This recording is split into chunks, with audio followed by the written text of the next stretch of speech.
Welcome back to another episode of Release Control.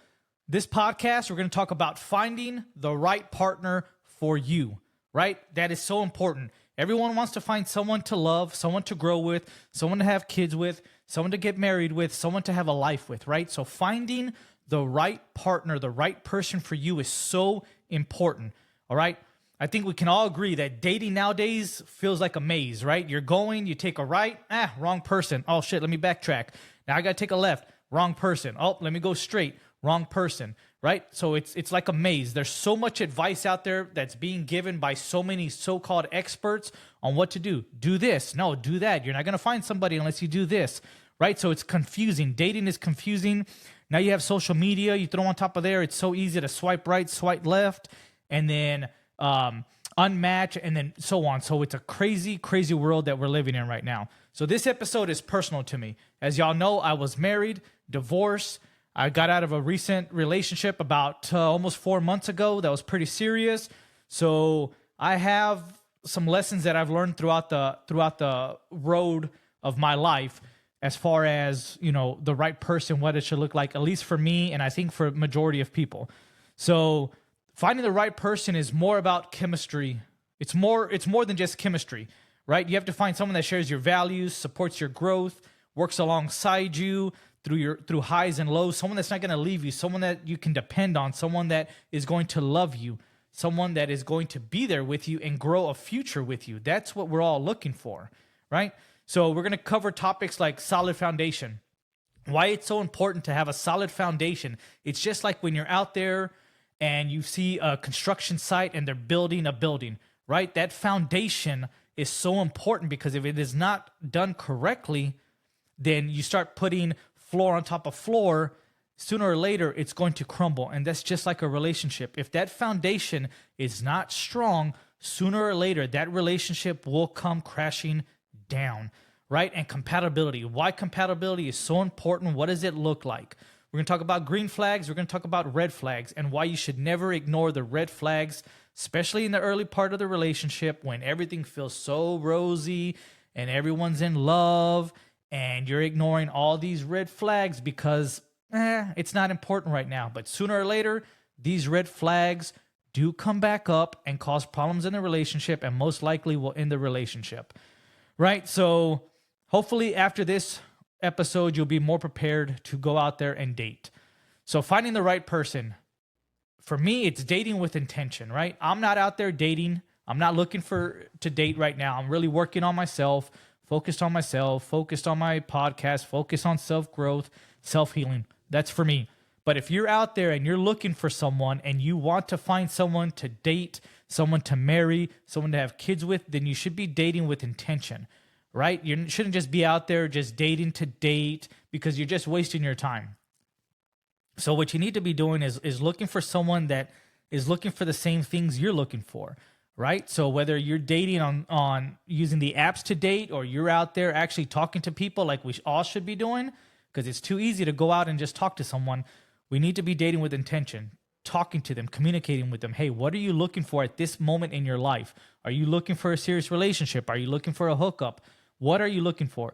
This is going to help you weed through all the BS, through all the bullshit, right? Because maybe you find someone that just wants to have a good time, and that's not what you're looking for. Okay, well, hey, take care. Appreciate your time. I'm moving on. That's not what I'm looking for. So dating with intention is so, so very important when you're out there looking for somebody to grow with, someone to marry, someone to love, someone to have kids with, okay? They need to be looking for the same things you're looking for.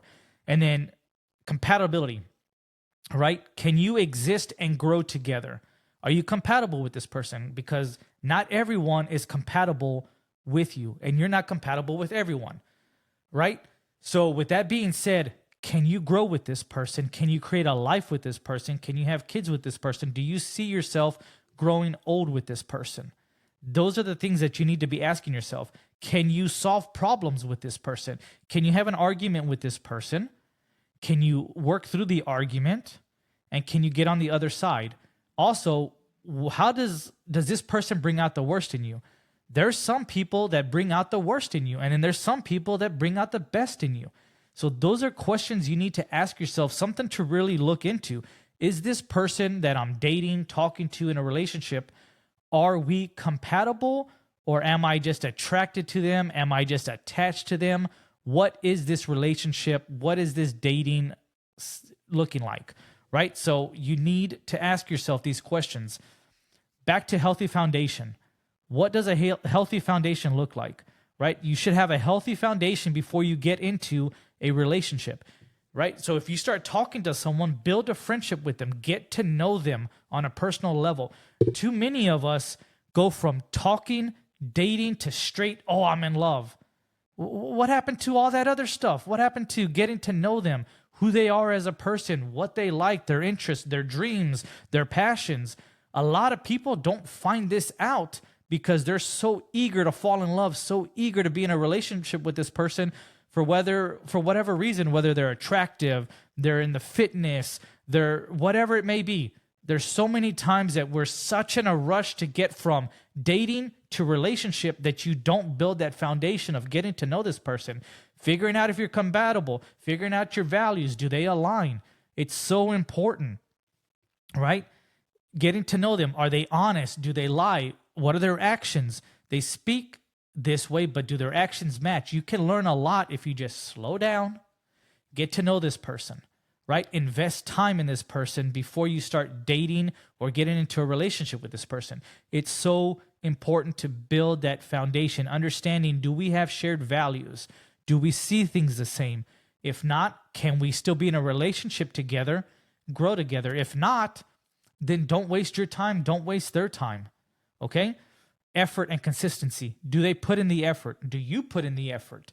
Do you put in consistency? Are you showing up? Are they showing up? So all these things build the foundation of what is going to be a healthy relationship. If you just go from first date straight to sex, straight to a relationship, you're not building that foundation. You're not getting to know them. They're not getting to know you. And then sooner or later, it is going to backfire. Sooner or later, that relationship is going to come crashing down, most likely after the honeymoon phase within 6 months to a year. That's why most relationships do not last past a year. It's because you don't have the strong foundation to lean back on when you're having arguments, right? When you're fucking second guessing them, or you're like, who is this person? This is not the person that I thought you were. It's because they were putting on a facade. They were acting like somebody that they weren't. Sooner or later, if you put up a front, if you act like somebody that you're not, sooner or later, your real self is going to come out. So be yourself. If they like you, they love you, perfect. If they don't, by all means, move on, right? And it's so important that you pick the right person to get into a relationship with, to date, to marry, to have kids with. Because if you don't, and that relationship ends or that marriage ends, it's going to be bad for you. Why would you want to be in a relationship, have kids with somebody, get a divorce, and now you have to co-parent with them, and they're horrible people. They bring out the worst in you. So it's so important to pick the right person. Take that time to invest and make sure that is somebody that you want to have in your life forever, right? Because let's say you marry this person, you have kids with them, that person is not leaving your life. Even if you got a divorce, even if you got into a new relationship, that person is in your life for the time that you're alive, because you will have kids with them. You're going to have kids with them, and they're not leaving your life. Trust me on that. Trust me. It doesn't matter how hard you want to push them out of your life. If you share kids and other things with them, they're not leaving your life, and you have to deal with it. So picking the right person is extremely important for now and for long term. So make sure that you take the time to invest, build that healthy foundation, ensuring that you're compatible, and date with intention. Okay, so here's some qualities to look for in a healthy partner. Emotional stability. What does that mean? You may ask, what do you mean by emotional stability? It's pretty basic and simple, right? Are they calm and composed in their reactions? Let's say you're at a restaurant and the food comes out wrong. Are they screaming at the waiter or the waitress? Are they throwing a fit? Are they being a Karen? All these things are important. How they respond emotionally is important. Are they calm and composed, or are they not? And it comes down to arguments, right? When you two have arguments, are they calm and composed, or are they yelling at you? Are they cussing at you? Are they making you feel like you're less than? Are they trying to be right all the time? This is so important to understand about the person that you're talking to and you're dating. That's why you slow down, you take your time, you build that healthy foundation. Take your time, get to know this person. Self-awareness. Are they self-aware? A lot of people are not self-aware. A lot of people cannot look in the mirror and say, you know what? I'm the problem. I may need to work on X, Y, and Z. A lot of people don't have that. A lot of people are, they're the problem. They're the problem. They're the problem. Not me. I don't ever do anything wrong. So if you can find someone who's self-aware and who can be looking on the inside and be like, you know what? Maybe I was wrong there. Maybe I shouldn't have yelled. Or maybe, you know what? Maybe you were right. Or maybe, you know what? I can look at it your way, but I still don't think it's correct. But I can value your opinion. So self-awareness is so important in a relationship. And healthy coping mechanisms. How do they handle stressful situations? All right? Do they drink? Do they go out to the club? Do they scream? Do they yell? What are their coping mechanisms for high-level stress-induced situations? How do they cope with things? Are they calm? Are they relaxed? It's okay to get heated. It's okay to get upset. But can they catch that? Can they regulate themselves and come back to normal or not? Another thing to be very careful about, something to really pay attention to when you're looking for someone to date, to get into a relationship with, right? How do they cope with stressful situations? Because let's say you get married to this person and y'all have an argument and they just go out drinking and then they get into a wreck and something happens to them, or they hurt somebody, or whatever the case may be. These are situations that you need to be able to have healthy coping mechanisms. Empathy and understanding. Is this person empathetic? Can this person understand where other people are coming from? Can they show empathy? Can they show reasoning? Or do they always need to be right and not care about other people's opinions or how other people are feeling? Because if they don't care about other people's feelings, how are they going to care about yours? If they're not empathetic about other people, how are they going to be empathetic when you come to them with something serious? And they're like, well, I don't care. Those are the type of individuals you need to stay away from. Those individuals are not good for healthy relationships. And then patience and forgiveness. These are so very important. Are they patient? And sometimes you have to be patient in relationships, right? Because you're taking two individuals that have different personalities, come from different worlds, have different likes, different opinions, and can they be patient with you? Can they sit back and understand where you're coming from, your point of view, or anyone's point of view? Do they have the patience to listen, the patience to show empathy, the patience to be self-aware? Do they have it? A lot of people do not. And then forgiveness. Can they forgive for the little things? Oh, you were having a bad morning, so you yelled at me, or anything like that. Can they forgive? If they can't forgive, it's probably not a good person, probably not a good match. So those are important. Respectful communication. Do they respect you? And do they communicate with respect? And let's use an example of I statements, right? So let's say you're having an argument with your partner. Do they say you, or do they use the I statement as far as I feel this way when you go out and drink, or I feel this way when you're just out there talking to a bunch of guys or a bunch of girls? This is how I feel about the situation. This is how the situation makes me feel. Not you are the problem. It's your fault that I feel this way. No. If they can use I statements and respectfully communicate with you, that's a green flag. It's hard to find out there. And then validating feelings and emotions. Do they validate your feelings and your emotions?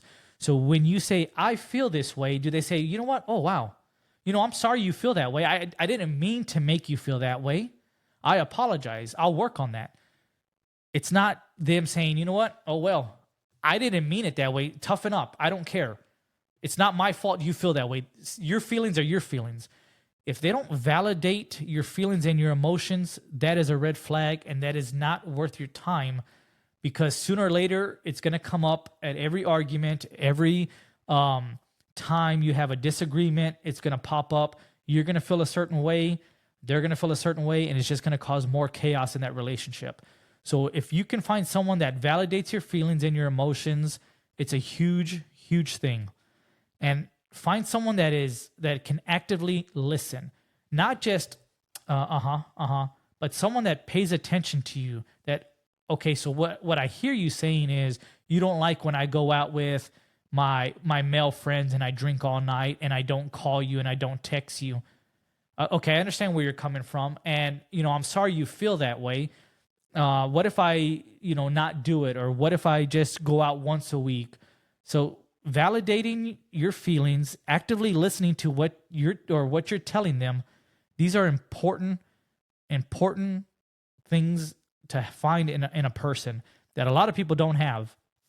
And going back to calm and composed tone during arguments, right? A lot of people get heated during arguments, right? And it's understandable. You're arguing about something that is very passionate about you, something that hurts you, something that makes you mad, so you yell. Got it. But are they cussing at you? Are they belittling you?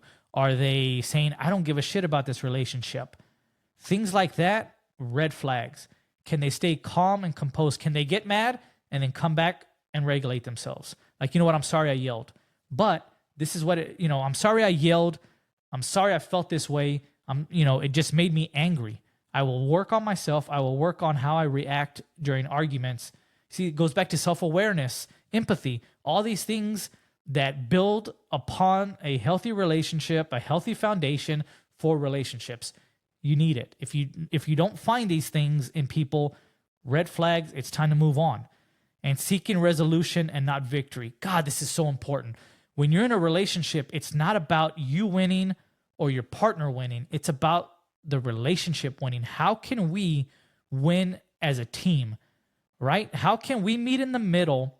Because if you win, I'm going to have resentment. If I win, you're going to have resentment. So how can we meet in the middle?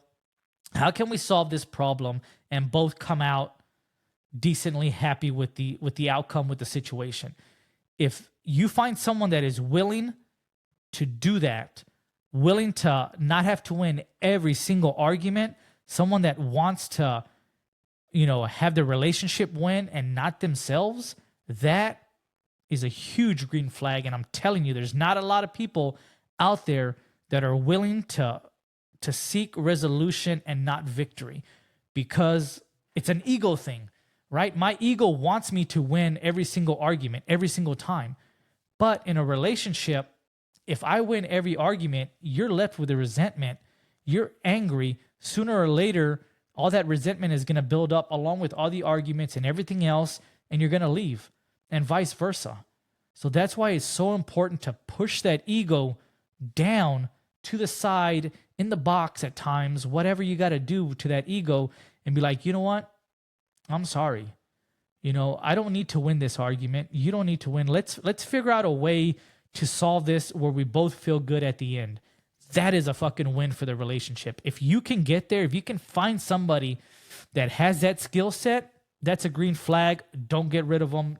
Don't leave, because that is so difficult to find out here. And then mutual respect, valuing each other's opinions. It goes back to what I talked about earlier. Do they value your opinion? They don't have to like it. They don't have to see exactly how you see it, but do they respect your opinion? Do they say, you know what? Yeah, you got a good point. I don't agree, but you got a good point. Yeah, I got what you're saying. I get where you're coming from. That respecting your opinion is so important, because if they don't respect your opinion, again, it builds resentment, and then you have all the arguments, and then they don't show any active listening. They're not validating your feelings. Relationship starts fucking crumbling. That fucking foundation starts crumbling. Sooner or later, that relationship is going to come crashing down, and you're going to end the relationship, whether it be 6 months, a year and a half, 2 years, whatever it may be. All right. So someone that values your opinion is so, so important. And then supporting each other's goals. What does that mean? What are your goals? What are my goals? And how can I support them? How can I help you navigate through life and help you reach your goals? How can I be your cheerleader? How can I root for you? What can I do to help you reach your goals? If you find someone that cares about your goals, someone that cares about you, someone that's going to push you in a healthy manner, not someone that's going to cuss at you and belittle you, but someone that is going to show up every single day and support your goals, support your opinions, validate your feelings. This is a fucking person that you cannot let go of because it's so hard to find. And then respecting boundaries. Someone that respects your boundaries is so important. And it goes back to, those are your boundaries. And if someone's not going to respect them and you're going to allow them not to respect them, then how much do you love yourself, right? You have to be willing to walk away if they're not respecting your boundaries. If they are just shitting all over your boundaries, walking all over them, then and you're not leaving, that's a problem. You're lacking a lot of self-love. So you have to stick to your guns. You have to make sure that they respect your boundaries. Trust and honesty. This one is so freaking important. You have to be able to trust your person. You have to be able to understand that they're being honest or they're not being honest. Trust and honesty is a big deal in relationships. It's why a lot of relationships crumble, why a lot of relationships don't last very long, why a lot of relationships just don't work out. Is because for some reason the trust is broken, the honesty is no longer, and that relationship starts to crumble and becomes a problem. And then criticism. How do you handle criticism is so important. Are they criticizing you, or are they telling you, hey, baby, I love you, but I think you're doing this kind of wrong or whatever? How are they wording it? How are they, navigating that conversation with you? Or are they just saying, hey, you're fucking dumb. You're doing this and you're a fucking idiot, right? All this matters. So moving on to values and lifestyle compatibility, right? So shared life goals. What goals do y'all share?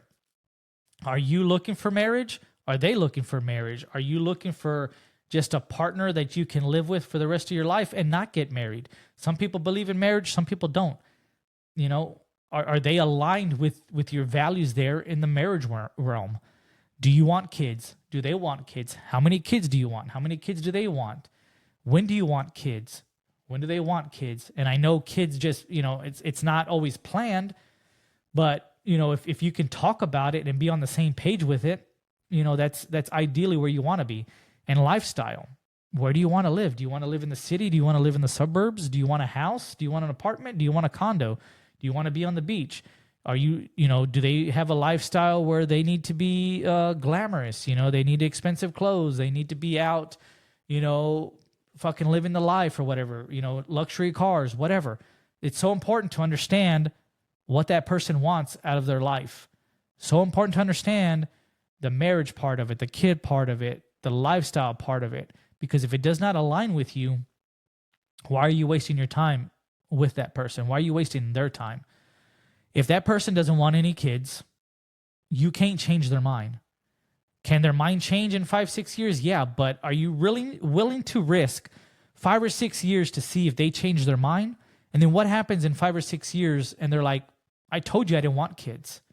And then you're like, fuck, you just lost 5 or 6 years with someone that doesn't want the same things you want out of life. And then same thing with marriage, right? You can't make someone want to marry you or want to get married.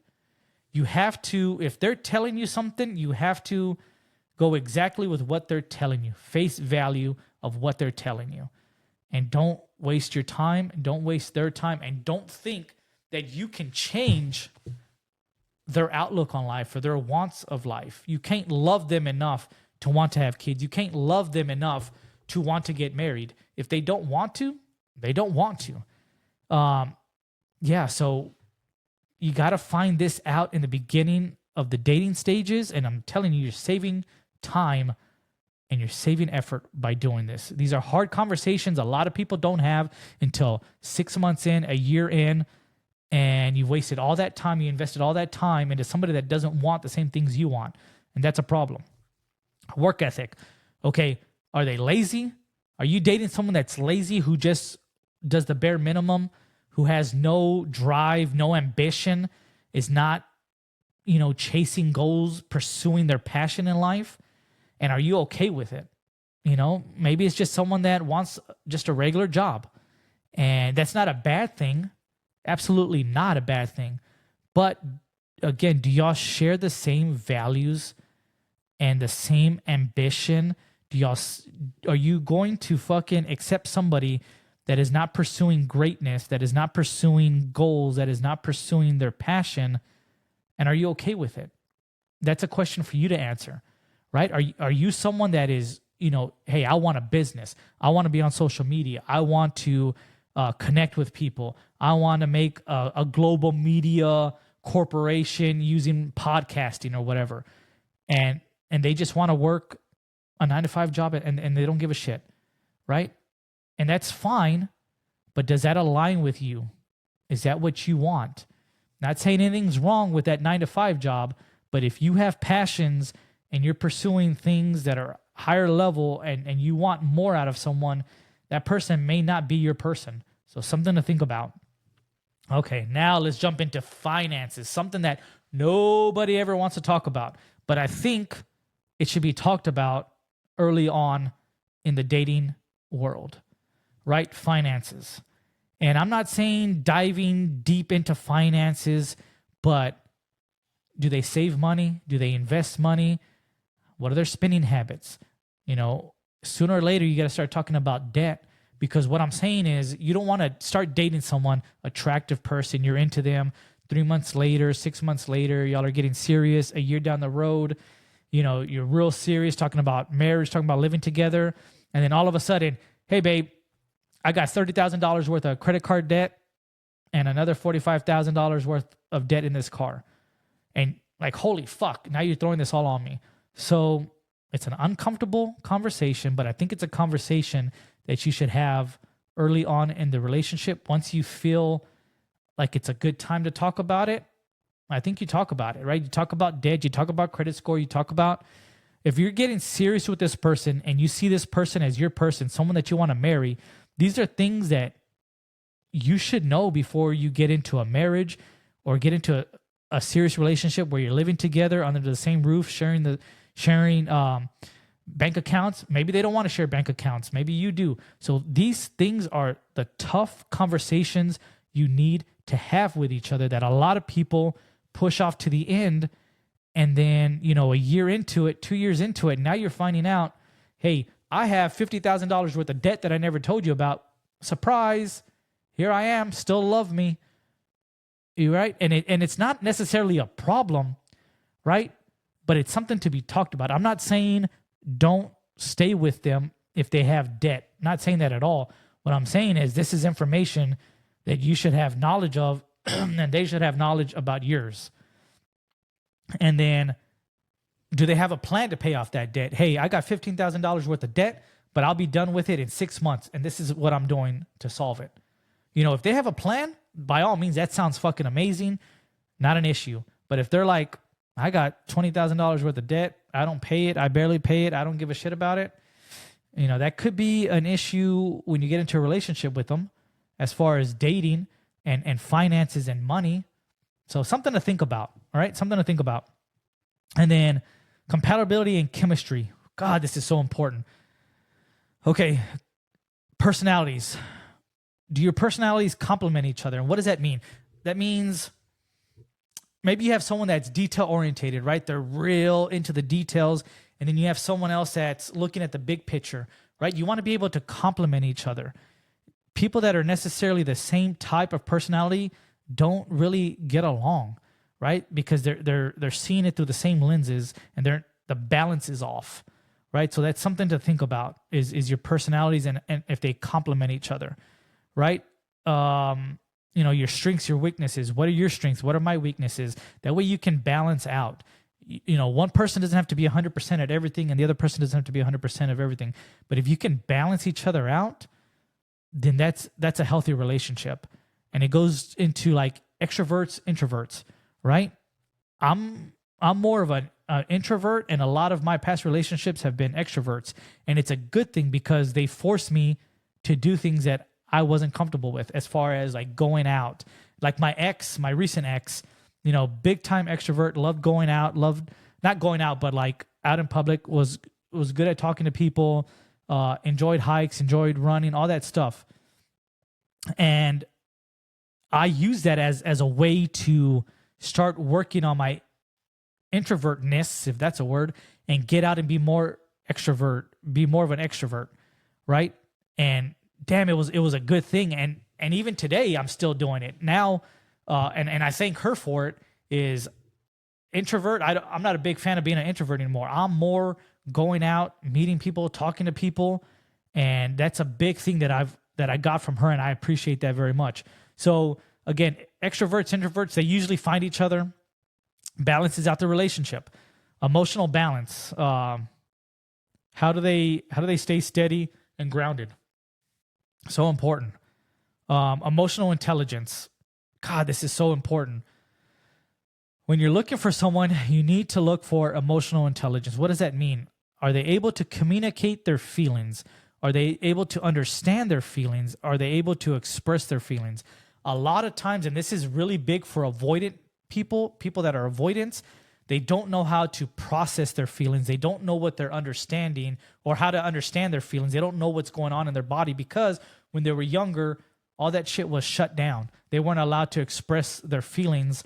And it's just a habit they got into. It's a protective mechanism, and they don't know how to regulate that. They don't know how to express it, and it's difficult for them. And the more that they try to express how they're feeling, the more they're going to want to shut down. And then they end up shutting down for long periods of time so they can regulate themselves and come back. So I'm not saying that's a bad thing, because anxious individuals are on the other side of that spectrum, where maybe they communicate too much, maybe they share too much, maybe they're trying to grab you with all their love, right? So it's something to be very aware of as far as their emotional intelligence, right? Because you want somebody that can understand what they're feeling, someone that can articulate it to you, like, hey, you're making me feel this way. Or maybe not you, that I should be using, I feel this way because of this. Or I'm feeling this way and I don't know how to get out of it. Can you give me about 6 to 8 hours just so I can regulate myself, and then we can come back to this conversation? I think a lot of people just don't communicate with each other. I think maybe, I don't know, I'm not an avoidant. Maybe they can't. Maybe they don't know how to communicate. But I believe healthy relationships have a lot of communication in them, right? Just tell your partner, hey, I'm feeling this way right now. I need to shut down my emotions. I need to self-regulate, and let's talk about this, in 12 hours, or let's talk about this tomorrow morning, and we'll dive right back into it. Because at that moment, they're in such fucking anger because they don't know how to express their feelings. They're feeling certain things. They don't know what it means. They don't know how to express it. And then you're asking, what are your thoughts? What are you doing? Why are you shutting down? And then you just fucking adding more and more pressure to them, and then they're shutting down. So it's so important. It's so important. That emotional balance and that emotional intelligence is so, so important. And then physical and emotional chemistry. And this is crazy important. Okay, you can have a great relationship, but if the sexual part of that relationship is not met, those needs are not met, it's going to cause a problem. I don't care who you are. I don't care what you say. I'm coming from experience. If your sexual needs are not met by your partner, or your partner is not willing to at least try to meet your needs, you're going to build resentment. You're going to build resentment, because if you like a certain thing and they don't like doing it, you're going to build resentment. Sooner or later, it's going to cause issues in that relationship. You're going to pull away. Could lead to cheating, who knows? Or you just could into you ending the relationship. So you want to find someone who has the same sexual appetite that you do, right? Who sees sex as the same way you do, has a lot of the same likes that you do, because it's going to make that part of the relationship a lot easier. It's going to have that chemistry, that sexual chemistry that makes the relationship hot and spicy, and it's going to be a good thing. And then if you can get the compatibility part, the foundation part, you're going to have a healthy relationship, because sex is a good thing. And if you can have healthy sex with a healthy relationship, that relationship is strong. There's that foundation that you need to have a healthy, successful, long marriage, relationship, whatever it may be. So if you're in a relationship and you have certain sexual needs not being met, talk to your partner. See how willing they are to maybe try or do it a little more often than they do. And if they don't, that is something you need to ask yourself. Are you willing to stick around if your sexual needs aren't being met? It's a fair question to ask yourself. It's fair. I'm not saying leave your person. That's on you. But I definitely think that you need to communicate with them, communicate your needs, your wants, your desires, and see where they stand with it, and get into that conversation with them. A lot of people don't do it. So red flags. Red flags are a big deal. A lot of people ignore them because, oh, she's attractive, or he's attractive, or she goes to the gym, or she has a fat ass, or he's 6 foot, or he's got blonde hair, or whatever. But red flags are important to not ignore, because sooner or later they're going to pop back up. Sooner or later they're going to cause issues in that relationship. Red flags like controlling behaviors. Guys, do not try to control your woman. If she wants to go out, let her go out. Set your boundaries. Guys and girls, here's my boundaries. I'm not going to control you, but if you do not respect my boundaries, the relationship is done. I'm ending the relationship. And for a lot of guys, girls, ladies, women, I'm telling you right now, here's a big one. If you have male friends, that is a red flag to us, right? And I'll tell you why. You're not going to believe me, or at least you're not going to acknowledge it. I know inside you, you know what I'm talking about. That male friend at one point has either tried to hit on you, has tried to ask you out, has shown interest in you. And for whatever reason, you have put him in the friend zone. For whatever reason, whether it's you, maybe you were dating someone, maybe you weren't interested at the time, or maybe you're saving him for a later date. But male friends have always, at one point, showed interest in you. Don't lie to me, ladies. Don't fucking lie. I know they have, right? We're men. We understand that if we're talking to a woman and we're friends, it's because we want more than just friendship from them. Unless it's a coworker at work, that's a different situation. Sometimes it's a different situation.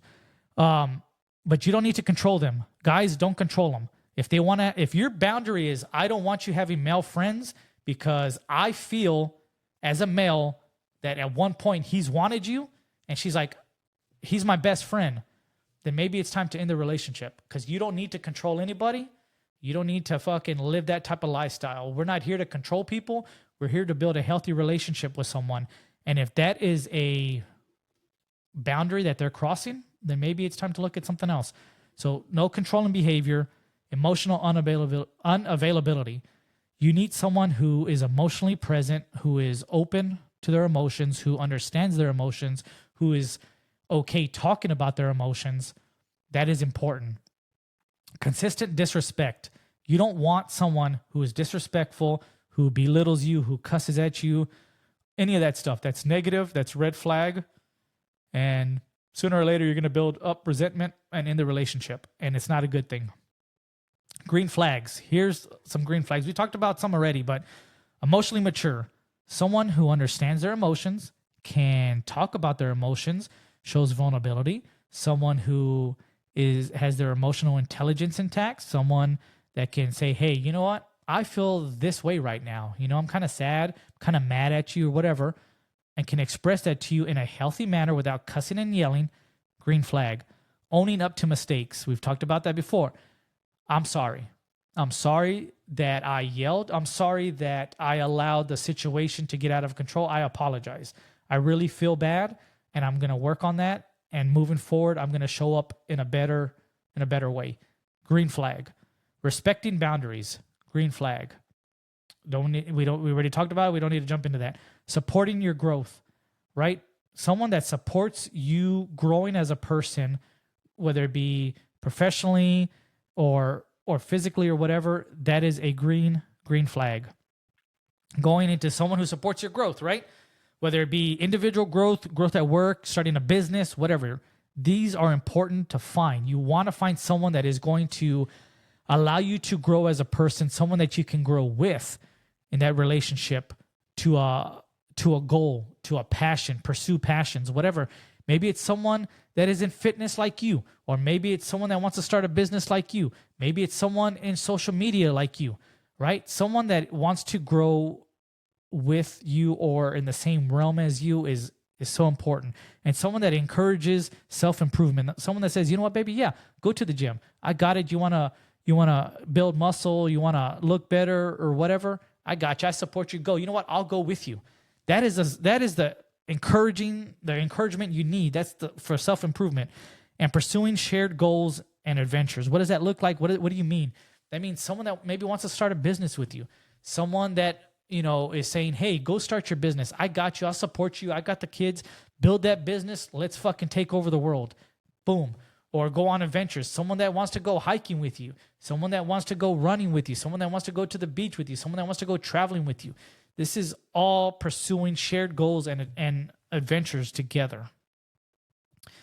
So building emotional connection, right? So interests and passions that you share builds emotional connection, right?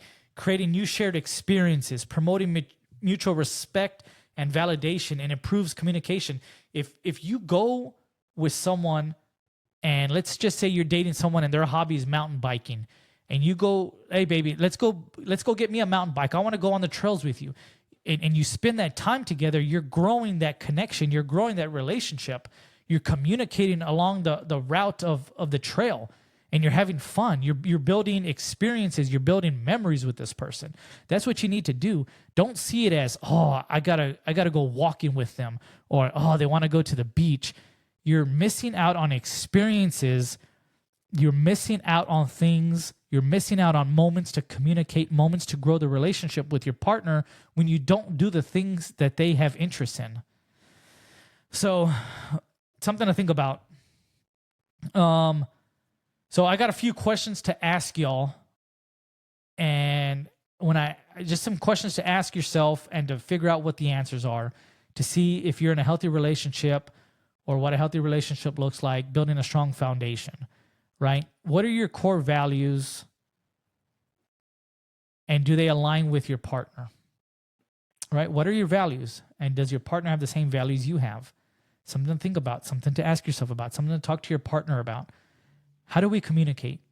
Do we communicate effectively or not? Is communication lost? Is something lost in translation, right? Something important to ask yourself. How do we communicate, babe? And sit down and talk about these questions. Do we share common goals? What are our goals?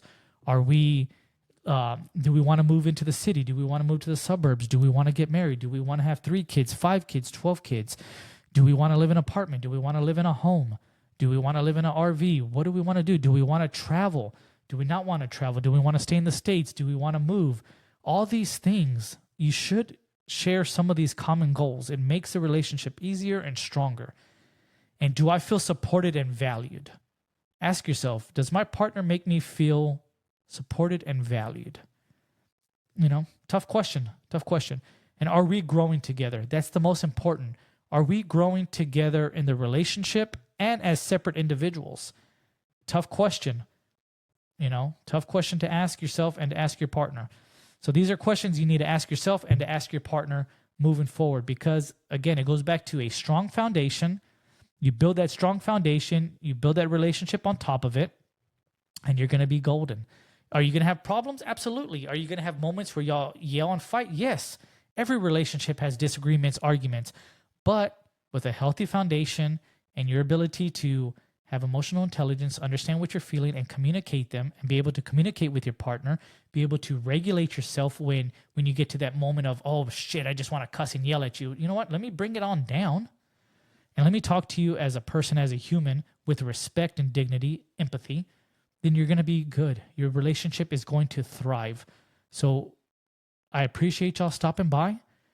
Thank you for listening to the podcast. Remember, download it. Remember, you can find me on TikTok at Release Control Podcast. You can find me on Instagram. I just started my Instagram. It's Release Control Podcast as well. You can find me on Twitter. Same thing, same handle. And again, I appreciate y'all stopping by, listening, and y'all have a great week.